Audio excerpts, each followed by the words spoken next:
méditation d'aujourd'hui a pour thème « Un enfant de Dieu doit devancer le diable ». Un enfant de Dieu doit devancer le diable. Un enfant de Dieu doit devancer le diable. Vous comprenez que le message de ce matin a une orientation très, très pratique. Nous allons parler des choses terre à terre, des réalités de la vie quotidienne, de ce qui nous arrive tous les jours. Et parfois, nous prenons la légère parce que nous sommes naïfs, parce que nous sommes ignorants, parce que nous sommes superficiels. Un enfant de Dieu doit devancer le diable. Lisons la parole de Dieu dans le livre de 1 Pierre, chapitre 5, du verset 8 au verset 11. La parole de Dieu dans le livre de 1 Pierre, chapitre 5, du verset 8 au verset 11. Vous allez voir que Dieu nous a déjà mis en garde. Le Seigneur nous a prévenus à l'avance, que nous sachions que Satan viendra combattre nos âmes, que l'ennemi, nous avons un ennemi. Beaucoup de frères et sœurs vivent comme si le diable n'existe pas. C'est-à-dire, toi, tu t'oublies, tu montes, tu descends, tu ne prends pas conscience de ce qu'il y a un combat que tu as amené. Et c'est pour ça que très souvent, tu es surpris par les ruses de l'ennemi. Un vrai enfant de Dieu doit se préparer en conséquence parce que Dieu lui-même nous a averti que sachez que vous avez un ennemi. Il a perdu la grâce que nous avons. Satan était un ange de Dieu. On l'appelait Lucifer à l'époque. Il était près de Dieu et l'un des principaux anges même. Mais à cause de l'orgueil, il s'est rebellé, il a perdu cette place. Et maintenant, il est jaloux quand il voit que nous, aujourd'hui, nous avons ce même privilège. Quand il voit qu'aujourd'hui, nous avons la grâce que lui, il a perdue, alors l'ennemi grince les dents et il réfléchit sur les voies et les moyens qu'il peut mettre en œuvre pour arracher ce trésor de nos mains. Alléluia. Amen. Donc, Amen. toi qui es enfant de Dieu, sache que tu as un trésor. Le système du monde actuel dans lequel nous vivons nous a mal formaté, c'est-à-dire nous a donné des préjugés défavorables. On nous a fait croire qu'un homme heureux, c'est celui qui a beaucoup d'argent, qui a beaucoup de maisons, beaucoup de voitures, un compte bancaire fourni, etc., etc. Ça fait que quand tu n'as pas ces choses-là, toi, que le Seigneur a sauvé par grâce et qui a ton nom est écrit dans le livre de vie, tu sous-estimes ça, tu vois ça comme rien. Parce que tu n'as pas de maison, de voitures, de villas, tu n'as pas tout ce que le monde présente comme les signes extérieurs de la richesse. Quelqu'un peut ne pas avoir ces signes extérieurs, ces signes ostentatoires de la richesse, mais je te le dis que l'homme le plus riche du monde, c'est celui qui a la paix avec Dieu. Alléluia. Amen. L'homme le plus riche du monde, ça va vous surprendre. L'homme le plus riche du monde, ce n'est pas celui qui a des milliards de dollars, non. L'homme le plus riche du monde, c'est celui qui a la paix avec Dieu. Je vais vous donner un exemple historique. Dans le livre de Genèse, on ne va pas lire, mais vous connaissez bien l'histoire. Quand Adam et Ève étaient dans le jardin d'Éden, ils avaient tout à leur disposition. Ils jouissaient de la présence. Dieu leur rendait visite chaque soir. Et Dieu s'entretenait avec eux. Ils n'avaient pas le confort que nous avons dans le monde moderne. Ils n'avaient pas le téléphone, ils n'avaient pas les ordinateurs, ils n'avaient pas Internet et tout. Ils n'avaient pas les avions. Mais je te dis qu'ils étaient heureux. Ils étaient bien. C'est-à-dire le fait que le créateur de l'univers, en personne, venait leur rendre visite. Et celui qui a créé les planètes, les étoiles, tout ce que vous voyez, le système, tout ce que vous voyez, la galaxie, l'auteur de ça vient s'entretenir avec toi, te bénir. Quelle grâce, quel privilège. Par rapport à aujourd'hui, où les hommes se targuent, ils se vantent de ce qu'ils ont, des biens matériels, des biens périssables. Ça dit des choses qui n'emporteront pas. Quand tu quitteras ce monde, tu laisseras l'argent, les maisons. Bref, tu rentreras même vide comme tu étais venu. Donc, c'est pour ça que je disais que l'homme le plus riche, l'homme le plus heureux de la terre, c'est celui qui a la paix avec Dieu. Quand ta conscience est en harmonie, quand ta conscience est en harmonie avec ton Créateur, tu as une paix intérieure que les gens qui ont des milliards n'ont pas. C'est pour ça qu'il y a des grands millionnaires qui se suicident. Pendant qu'on les envie, pendant qu'on les convoite, pendant qu'on chacun se demande si je pouvais être à la place de ces millionnaires, vous entendez qu'il s'est suicidé. Il s'est donné la mort. Pourquoi? Parce que l'apparence nous trompe. Quand on les voit avec toutes ces fortunes, nous pensons qu'ils sont heureux, alors que certains d'entre eux, pour ne pas dire la quasi-totalité, ils ont des problèmes sérieux. Il y a des problèmes que l'argent ne peut pas résoudre, mes frères. Laissez-moi vous le dire. Ce matin, on va dire des choses très pratiques. Il y a certains problèmes que l'argent ne peut pas résoudre. Ah oui, certaines difficultés sur cette terre, que Dieu seul peut intervenir.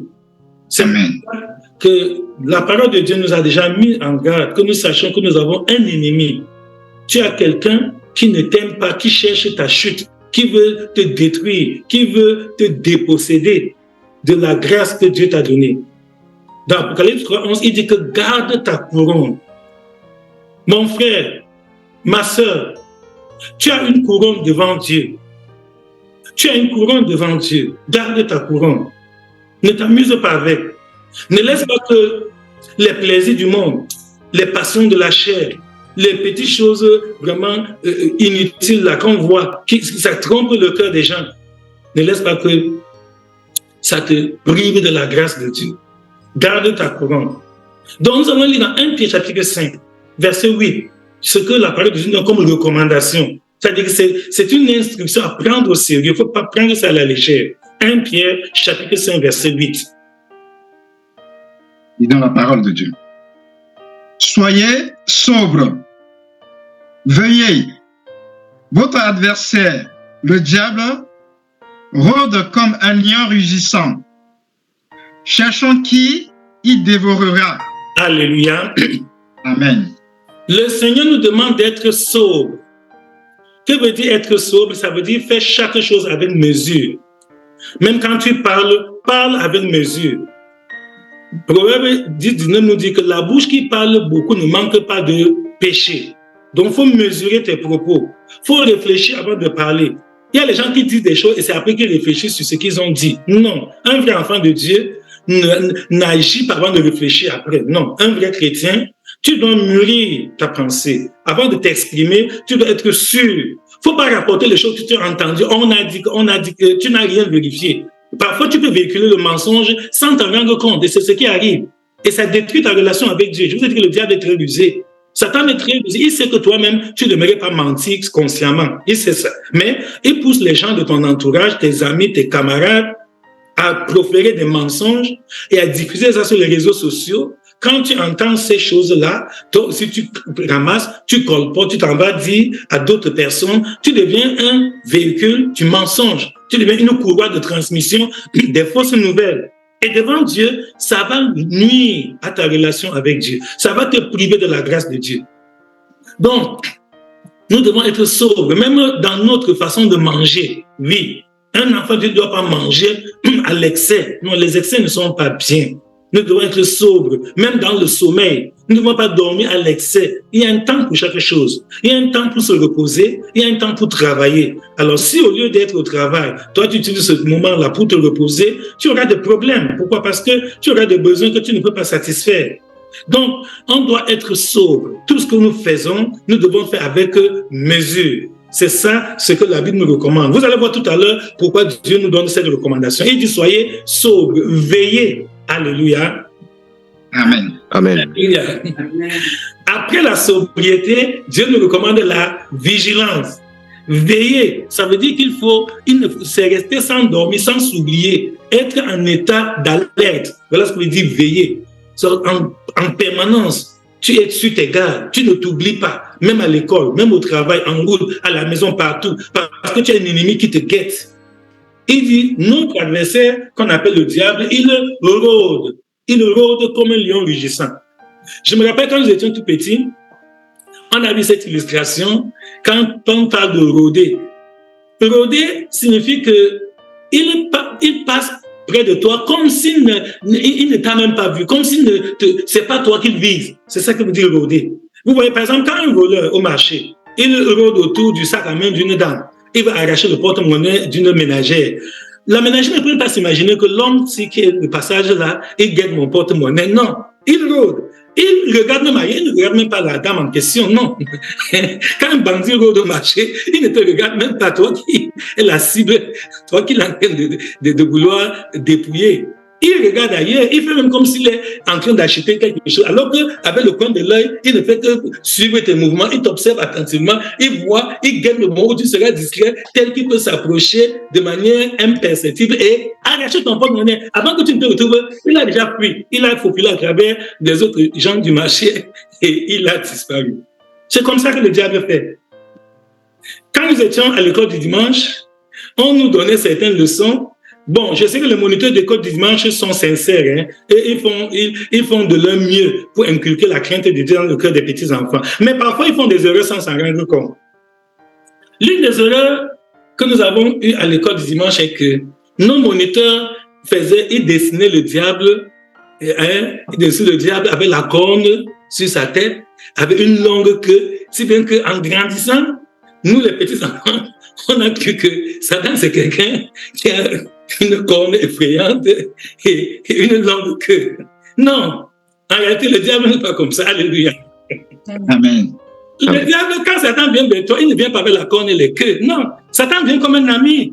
Satan est très gentil. Il est très persévérant. Tu le chasses, il revient. Satan ne se décourage pas vite. Hein. Satan ne se fatigue pas. Non, il est très persistant, persévérant. Il vient plusieurs fois.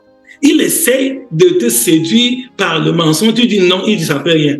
Il essaie, il apporte la convoitise. Tu dis non, il dit ça ne fait rien. Donc, il change, il varie ses méthodes. Et il est très rusé. Donc, quand Satan veut te détruire, quand il veut arracher ta couronne, il ne vient pas à toi comme un ennemi. Il vient plutôt comme quelqu'un qui t'aime. Il fait comme s'il veut ton bien. Il fait comme s'il veut te rendre heureux. C'est ça. Quand un jeune homme voit une jeune fille qui a encore toute sa vie, toute sa fraîcheur naturelle et tout, le diable entre dans ce jeune homme. Ah oui, il vient tromper la jeune fille. Il ne lui dit pas, je suis venu pour détruire ta jeunesse, je suis venu pour détruire ta virginité. Un jeune homme n'a jamais dit ça à une jeune fille. Non. Non, ils ne disent pas ça. Ils ne disent pas que je viens détruire ton avenir, je viens anéantir ta destinée. Non, ils ne disent pas ça. Au contraire. Satan, à travers ce jeune homme, dit à la jeune fille, mais tu es belle, tu es ravissante, tu es extraordinaire, tu rayonnes comme la lune, le soleil, tu es l'étoile la plus brillante de la planète, de l'univers. Voilà comment Satan agit. Or, derrière ces paroles mielleuses, derrière ces discours séduisants, il y a la mort, il y a la destruction, il y a la grossesse indésirée, il y a les maladies sexuellement transmissibles, il y a le malheur, il y a la souffrance. Mais quand Satan apporte tous ces malheurs, toutes ces souffrances, ces maladies, ces destructions à une jeune fille ou à un jeune homme, c'est vice-versa. Il ne lui dit jamais, je suis venu te rendre malade, je suis venu te donner le sida. Ah non, au contraire. La jeune fille dit, je t'aime à mort. Et c'est vraiment curieux l'expression aimer à mort. Quelqu'un t'aime à mort, ça ne t'aime pas pour que tu vives, il t'aime pour te tuer. Mais dans l'ignorance, les gens ne comprennent même pas les expressions qu'ils utilisent. Donc Dieu nous dit que soyez vigilants, sobres et vigilants, parce que nous avons un ennemi qui rôde, il tourne autour de toi, même au travail, il est là. Tu penses que comme tu es au travail, Satan n'est pas là, il est là. Même dans ton lieu de service, Satan est là. Si déjà au ciel, quand les enfants de Dieu sont réunis auprès de Dieu, Satan est venu parmi eux, à plus raison ici sur la terre. Dans le livre de Job, la Bible nous dit que quand les fils de Dieu se sont rassemblés, Satan est venu se mettre parmi eux. Ça veut dire donc qu'il n'y a aucun rassemblement où Satan ne peut pas être présent. C'est seulement comme il est invisible, beaucoup ne le voient pas. Mais nous, les chrétiens, nous le voyons. Alléluia.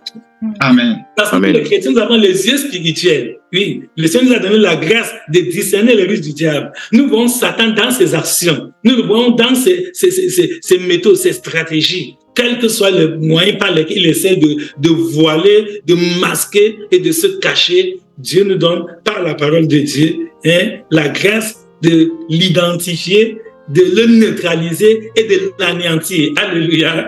Amen. C'est ça, devancer le diable.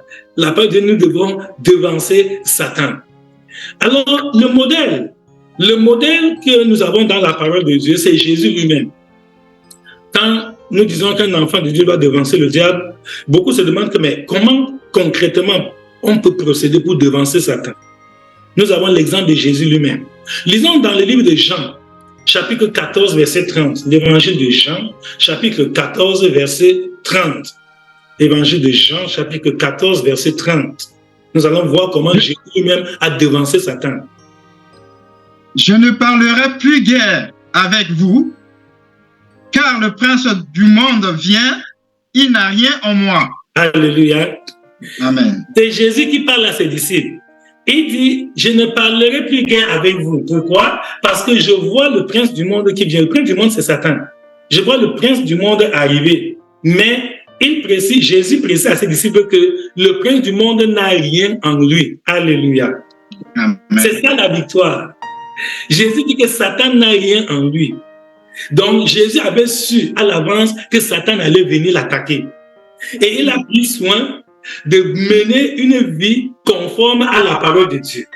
De manière que le jour où Satan va venir l'attaquer, Satan ne trouvera rien à redire sur son comportement. Alléluia. Amen. Donc, concrètement, pour dévancer le diable, tu dois mener une vie de sanctification. Tu dois mener une vie digne de l'évangile. Tu dois fuir le péché. Par exemple, prenons le cas du mensonge. Si Jésus avait menti un jour, au moment où Satan venait l'attaquer, il ne pouvait pas dire que Satan n'a rien en moi.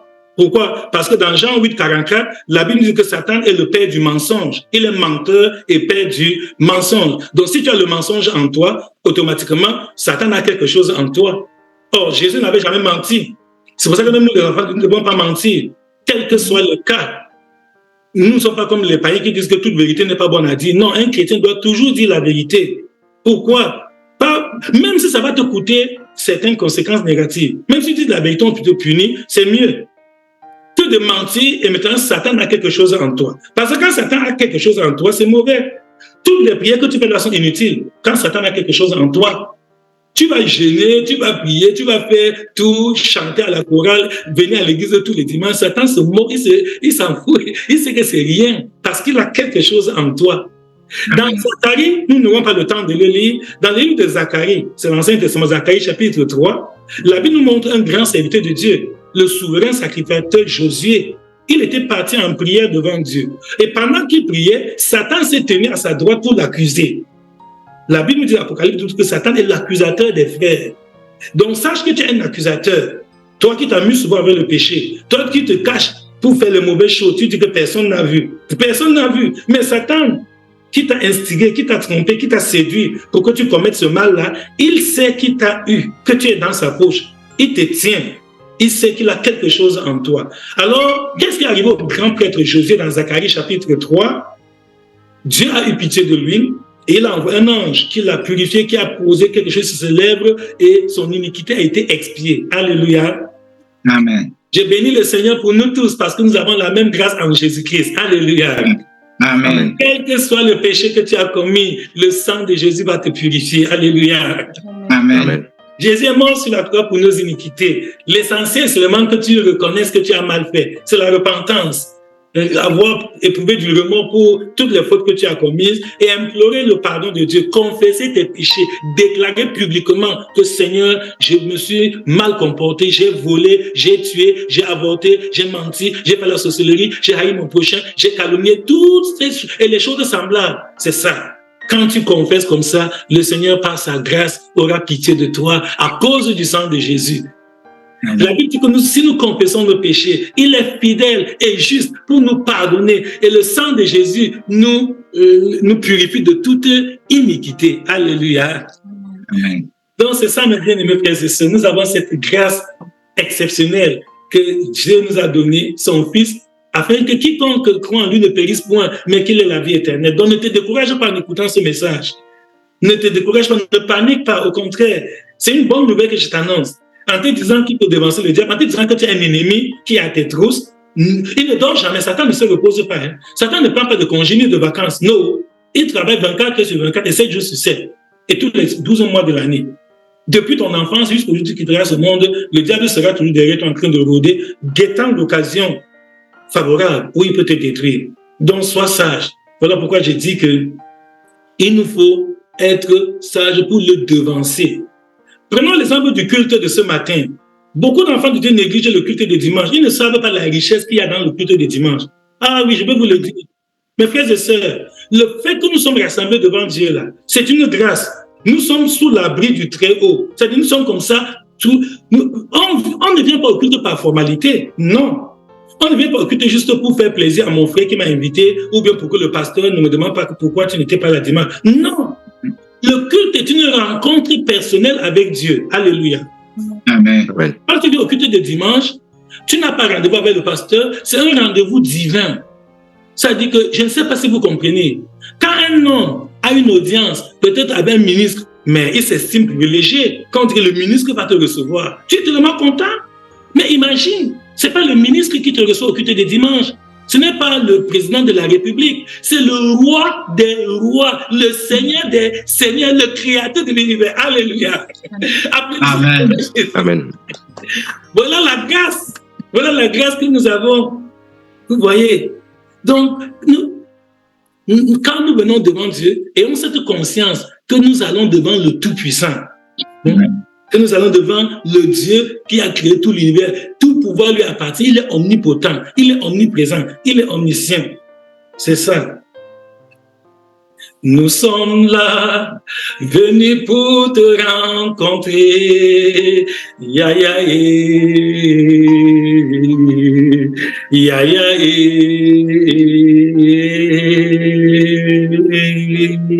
Nous sommes là, venus pour te rencontrer. Ya ya ya ya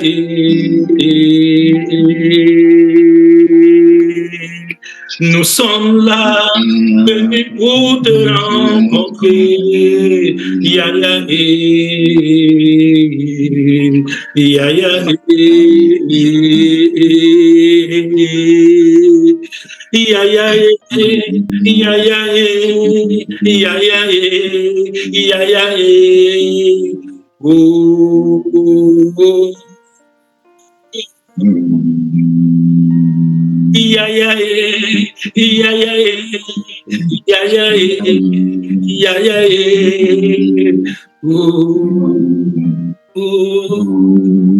Nous sommes là pour rencontrer Dieu. Alléluia. Amen. On doit se préparer avant de venir au culte dimanche. Amen. Comment on va au bar? Parce que quelqu'un peut passer la journée n'importe comment, une heure donnée, ça va au bar. Non, non, non. Le culte, c'est la présence. Tu t'en vas dans la présence immédiate de Dieu. Donc, tu dois te préparer même pendant la semaine. Tu dois prier pour le culte de dimanche. Que Seigneur, j'ai la rencontre avec toi. Je ne voudrais pas rentrer étant le même. Je ne voudrais pas quitter.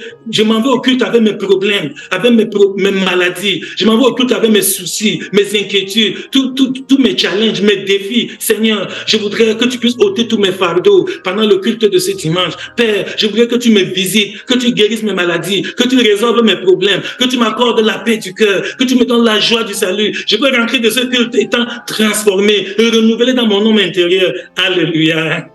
Amen. Bon, voilà mes frères et sœurs.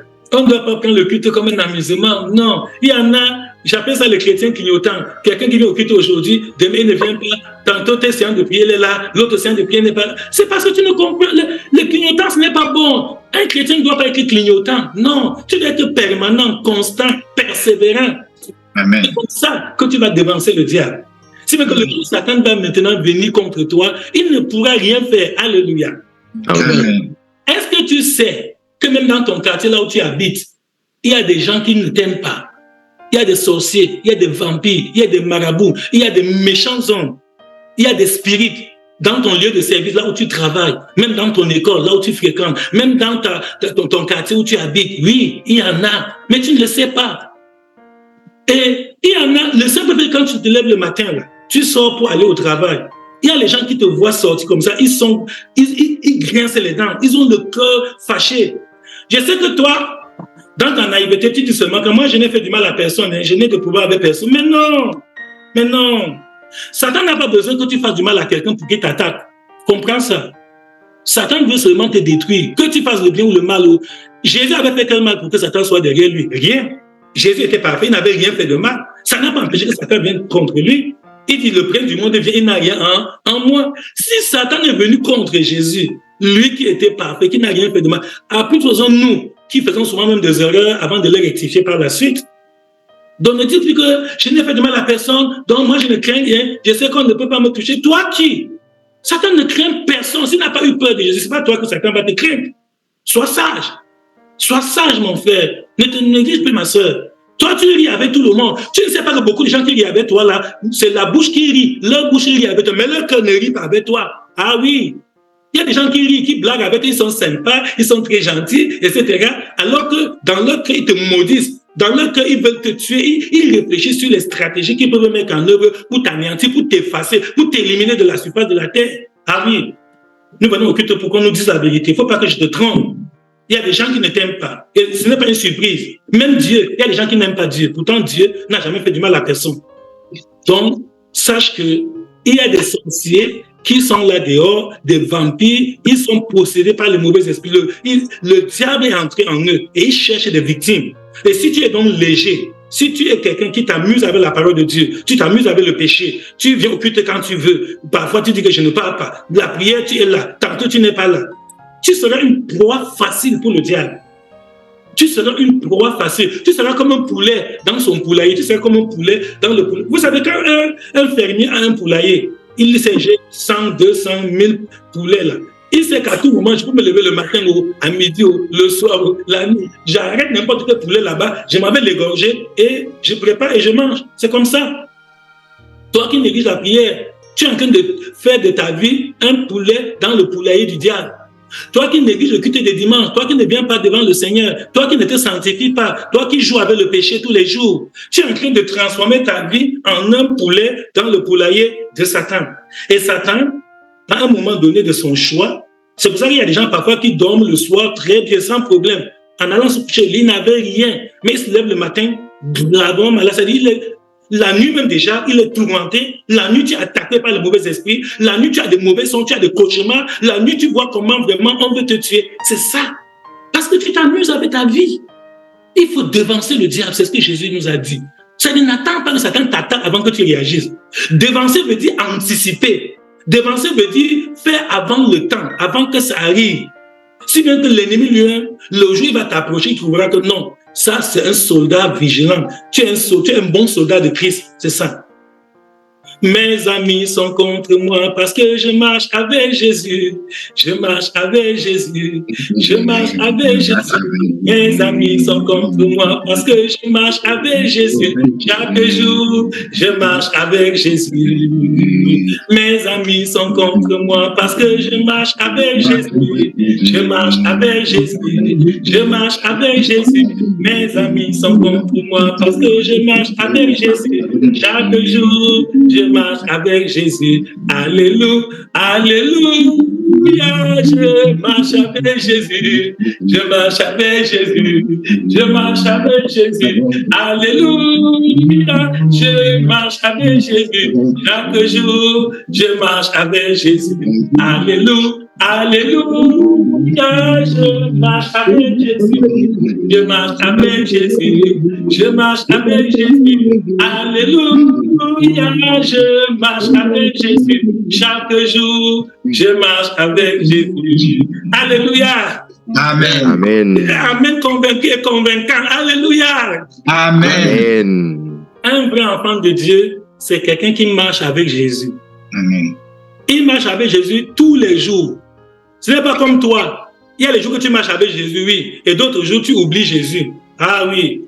Il y a des jours que tu te lèves le matin, tu ne pries même pas. Tu sors comme ça, tu ne fais même pas la prière matinale. Tu oublies Jésus. Il y a des jours que tu manges même sans prier. Dès que tu vois la nourriture, tu tombes sur ça seulement. Tu te mets à manger sans même prier. Ce n'est pas bon. Tu t'exposes. Tu ne sais pas qu'il y a de poison là dehors. Il y a des gens qui mangent des breuvages mortels et après ils succombent. Non. Ne sors jamais le matin sans recommander ta vie à Dieu. Tu ne connais pas combien d'ennemis tu vas rencontrer dans la journée. Tu ne sais pas. On dit aujourd'hui qu'il y a environ 8 milliards d'habitants sur la planète Terre. Alléluia. Amen. Amen. Sur les 8 milliards de la planète Terre, dites-moi, il y a combien qu'on a écrit sur leur front sorcier? Si quand tu le croises en gros, tu vois, on a écrit sur son front que sorcier. Sur les 8 milliards d'habitants de la Terre, il y en a combien? Et c'est le nombre de personnes qu'on a écrit sur leur front sorcier. Il n'y a personne. Et pourtant, les sorciers existent. Donc, certains de tes collègues de service sont des sorciers, même quand on n'a pas écrit sur leur front sorcier. Certains de tes voisins qui habitent à côté de toi sont des sorciers. Pourtant, on n'a pas écrit sur leur front sorcier. Certains de tes camarades de classe sont des sorciers, des vampires, des magiciens. Vous voyez, ils sont dans des sectes pernicieuses où on tue les gens. Et voici la fin d'année qui approche. Voilà une autre précision que je voulais vous donner. Nous sommes aujourd'hui le 3 septembre. Pardon, répétez après moi. Aujourd'hui, c'est le 3 septembre. Le mois prochain, ce sera octobre. Et après, ce sera novembre. Et enfin, ce sera décembre. Alléluia. Amen. Je ne sais pas si vous avez remarqué que tous les 4 mois là se terminent par brr. les 8 premiers mois de l'année sont tranquilles, il n'y a pas de problème. Les 8 mois de janvier, février, mars, avril, mai, juin, juillet, août, pas de problème. Mais dès que tu entres dans la dernière partie de l'année-ci, tous les mois ont une même terminaison. Septembre, répétez encore, septembre, octobre, novembre et décembre. Mon ami, dès qu'on entre dans les mois qui se terminent par brr, fais attention. Ça veut dire que la fin d'année est proche. Tous les mois qui se terminent par brr. Le brr là, c'est un avertissement où ne t'amuse pas. Même si tu as joué, tu t'es oublié pendant l'année. Maintenant, ressaisis-toi. Le temps est grave. L'heure est grave. Le temps est sérieux. C'est-à-dire que si tu joues avec le péché, ça te regarde. Le mois qui se termine par brr, c'est le moment où les spirites renouvellent leur pacte avec le mauvais esprit. Tous les magiciens, là, ils s'en vont renforcer leur pouvoir. Il y en a qui vont dans la mer, il y en a qui vont dans les forêts, il y en a qui vont même au cimetière. Toi qui es là, tu ne sais pas qu'il y a des gens qui dorment au cimetière. Ah oui, je te dis, il y a des gens qui dorment là-bas. Ils passent toute la nuit au cimetière parce qu'ils veulent renouveler sa puissance démoniaque. Il veut que la force satanique qui est en lui puisse encore augmenter pour qu'il puisse tuer beaucoup de gens l'année prochaine. Et toi, tu es là, tout naïf, tu négliges la prière, même la Bible, tu ne médites même pas la parole. Tu ne sais pas où tu as gardé ta Bible. Ça fait longtemps, tu ne sais pas où tu as jeté ta Bible, tu ne lis rien. Et pourtant, la Bible, c'est l'épée de l'esprit. C'est la parole de Dieu qui est notre épée. Même Jésus, quand Satan est venu tenter Jésus au désert, dans Matthieu chapitre 4, Jésus l'a chassé par il est écrit. Imagine si Jésus ne connaissait pas la parole de Dieu. Il devait faire comment? Quand Satan est venu l'attaquer. Toi, tu ne veux pas étudier la parole de Dieu. Tu as le temps pour lire les romans, tu as le temps pour voir les films, tu as le temps pour la discussion, les bavardages, les commentaires inutiles. Mais la parole de Dieu, qui est ton épée, qui est ton arme puissante, avec laquelle tu peux résister à Satan et le vaincre et continuer à mener une bonne vie, tu négliges ça. Parfois, c'est quand tu n'as rien à faire que tu prends la Bible pour lire. Quand tu es fatigué, tu es couché, tu attends le sommet des gens, tu dis, ah, ouais, même ma Bible, j'ai aussi jeté un coup d'œil. Non! Tu dois utiliser un temps de qualité quand tu veux mettre la parole de Dieu. Tu dois réserver un moment parce que tu es en train de t'abreuver, tu es en train d'aller à la source recevoir la grâce. C'est cette parole qui nous donne la vie.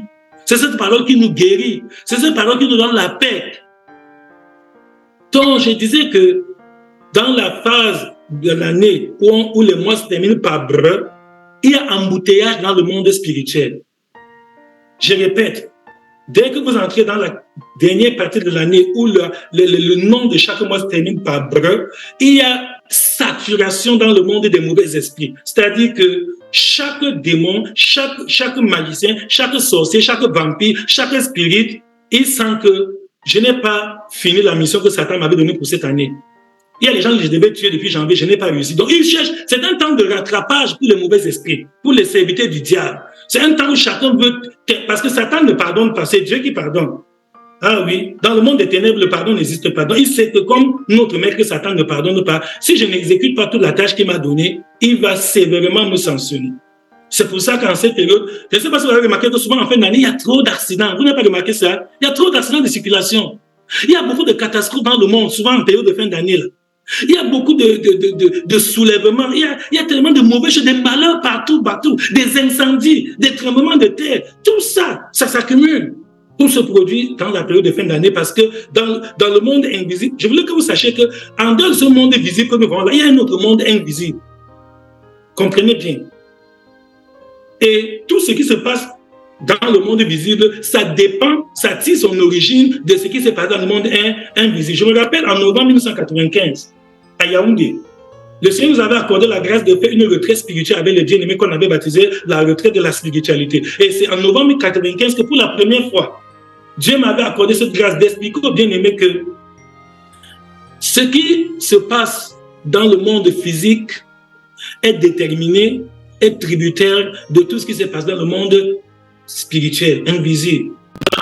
Dans Jean, verset 2, la troisième épître de Jean, verset 2, l'Ancien dit à Gaius que je souhaite que tu prospères à tous égards et que tu sois en bonne santé, mais il s'empresse de préciser comme prospère l'état de ton âme. Donc, l'état de ton âme, c'est-à-dire ta relation personnelle avec Dieu, ça a une influence très, très déterminante sur l'état de ta santé physique. L'état de ton âme, ta relation personnelle avec Dieu, a une grande influence sur ton business, sur ta famille, sur ton mariage, sur tes études, sur ton travail.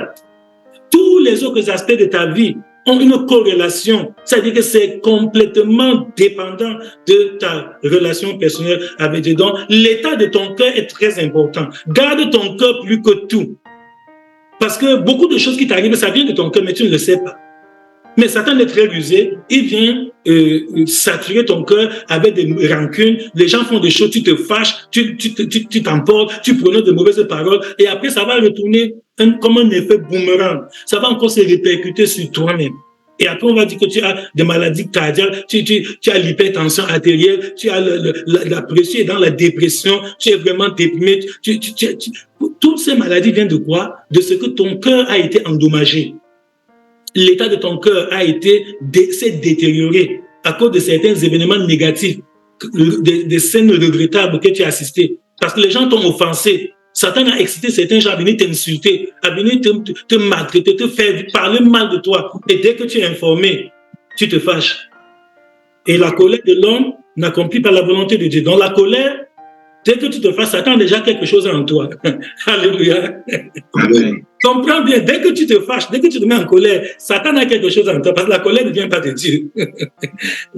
Ça ne vient pas de Dieu. Dès que tu insultes quelqu'un, Satan a quelque chose en toi.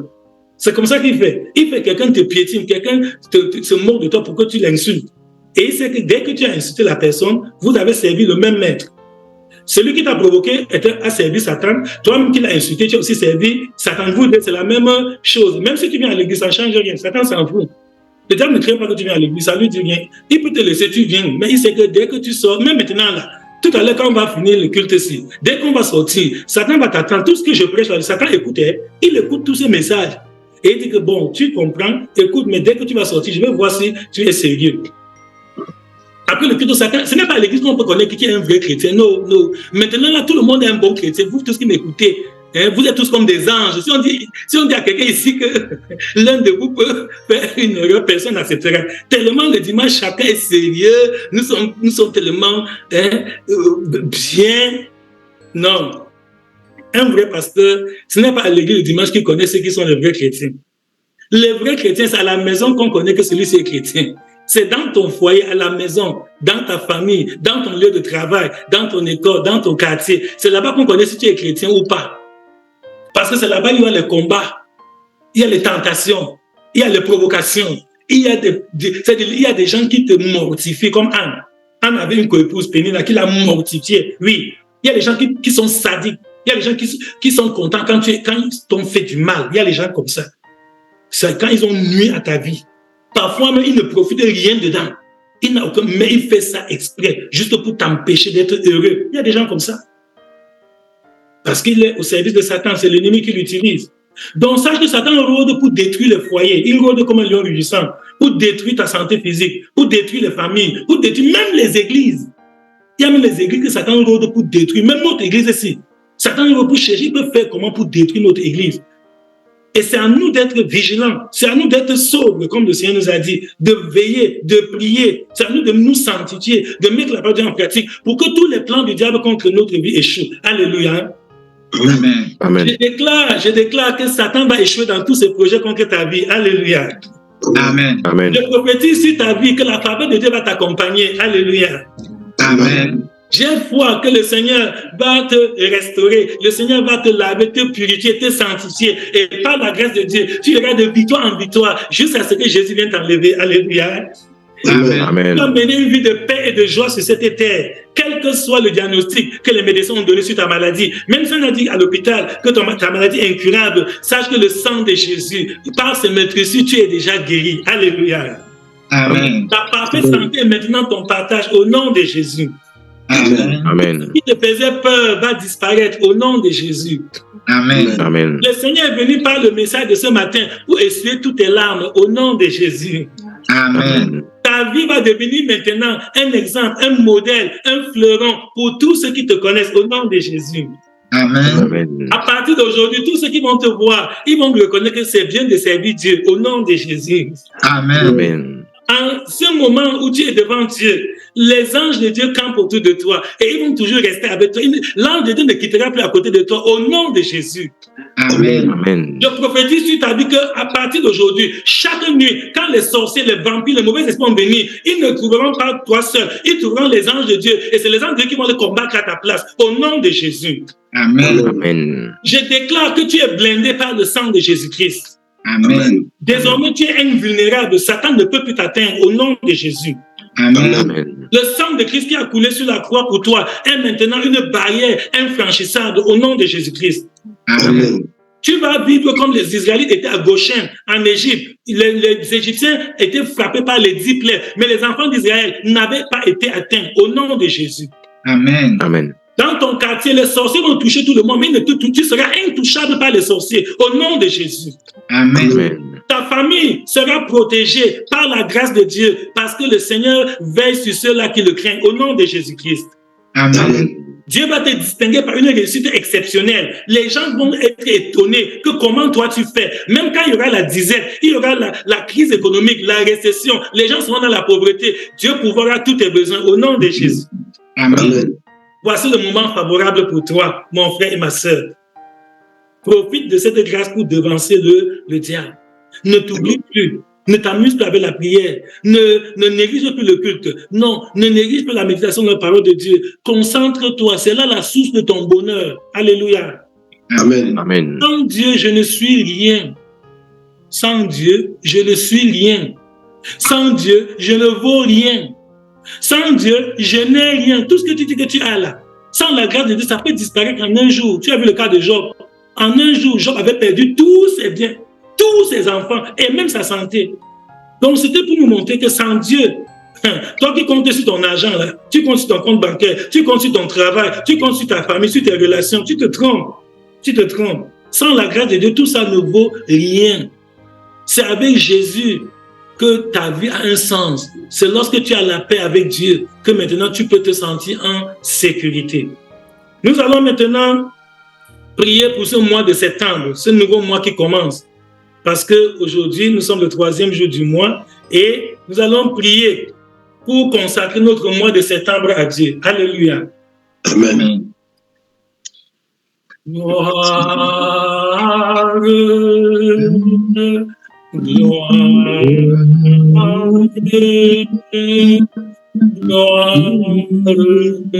à l'agneau. Gloire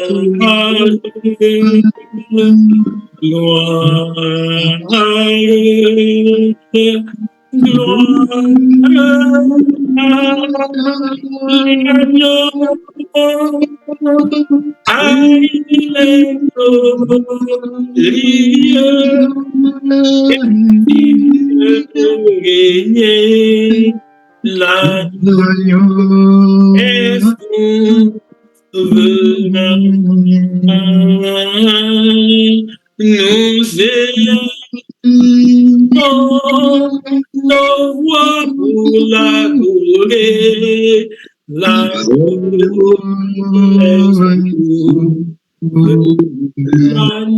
est souverain, l'agneau est souverain, car il est glorieux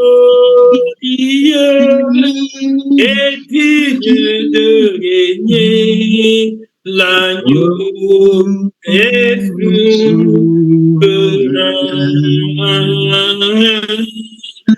Nous élevons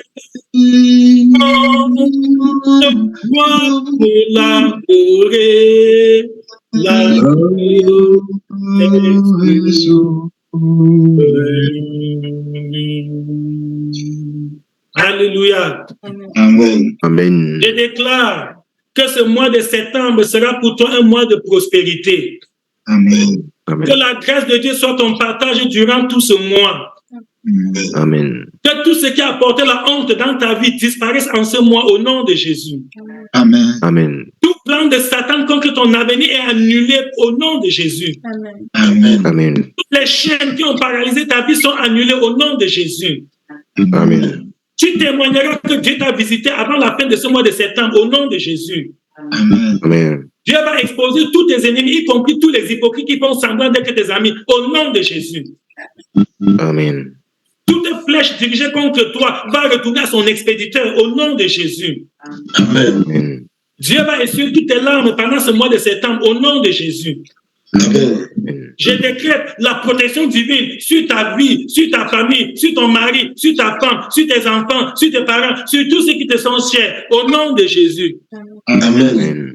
Ce mois est ton mois de prospérité, ton mois de gloire, ton mois de grâce, ton mois de bénédiction, ton mois d'exploit. En ce mois, tu vas faire ce que tu n'as pas fait pendant plusieurs mois. L'Éternel va te restaurer pendant ce mois de septembre. Il va faire germer, il va faire que ta vie fleurisse. Dieu va embellir ta vie. Le Seigneur va te combler de ses riches bénédictions. En ce mois, tu iras de victoire en victoire, de succès en succès, de réussite en réussite, de gloire en gloire, d'exploit en exploit. Au nom de Jésus qui est notre Sauveur. Amen.